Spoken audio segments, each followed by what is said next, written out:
welcome to the really messy craft area section of the room, where today I'm going to show you how to use those little bits of paper when you've been crafting that you just don't have any use for, to turn it into something that you can use again in sewing and art projects, or if you make junk journals like me. This is how I do it personally. The cool thing about the way that I do this is you can also use fabric scraps if you have a lot of those. I do not have any that are in long strips at the moment, so this is what we do.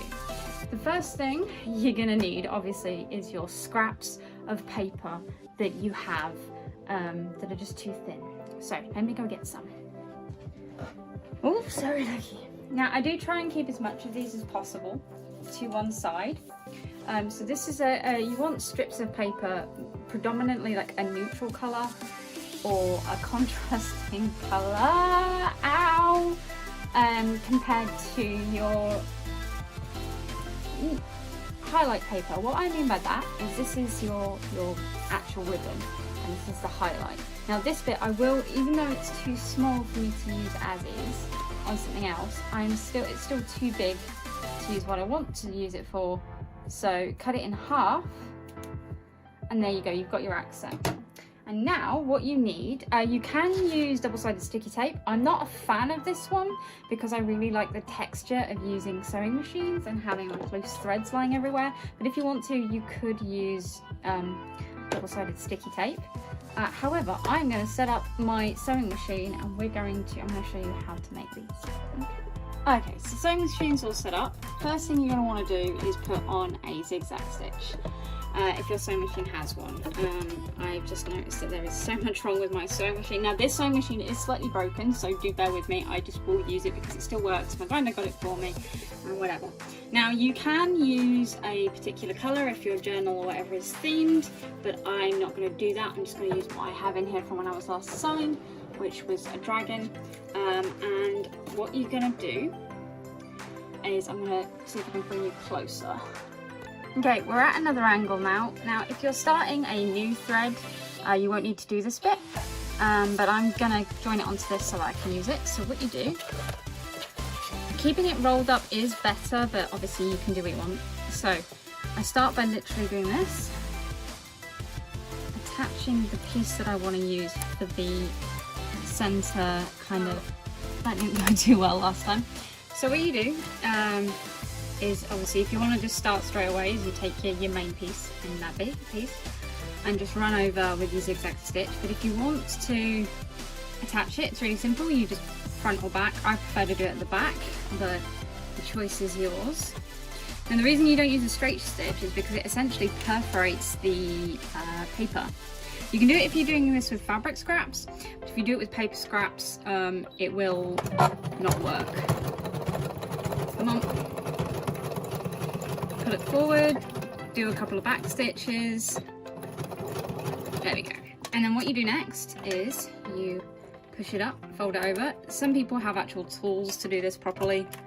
I do not. So yeah, I'm gonna see if I can get it as close as possible. Like I said, this may not work too well, but you wanna, so you put that up, push it. Right, and when you have a bit that, you get your next bit, you tuck it under like that. Probably not as thick as that, but you can do. And then stitch.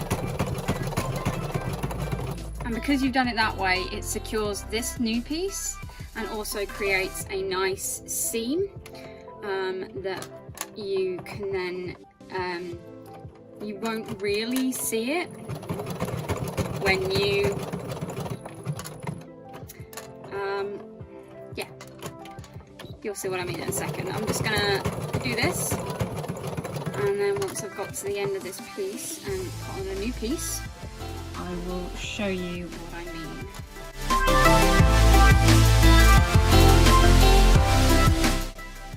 Now, when you come to doing the paper, it's slightly different. You can do it the same way.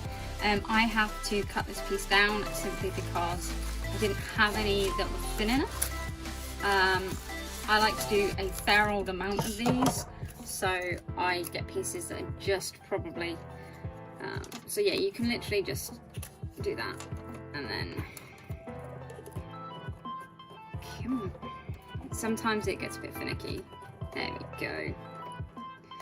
It creates a little bit of a ruffled ruching effect, but there we go. And then you just stop. And then take that out. Obviously your sewing machine will behave better than mine does. And that's what I mean. You can now kind of see it there because I didn't do it very well, but you can't see it there. See? And it looks really nice. And then the other side looks like that, and you can use these in journals, bookmarks, all sorts of bits and pieces, but that is how I recycle all my paper scraps. So as always, if you have liked this video, please do like, comment, subscribe, and I'll see you next time. Take care, have fun, and goodbye.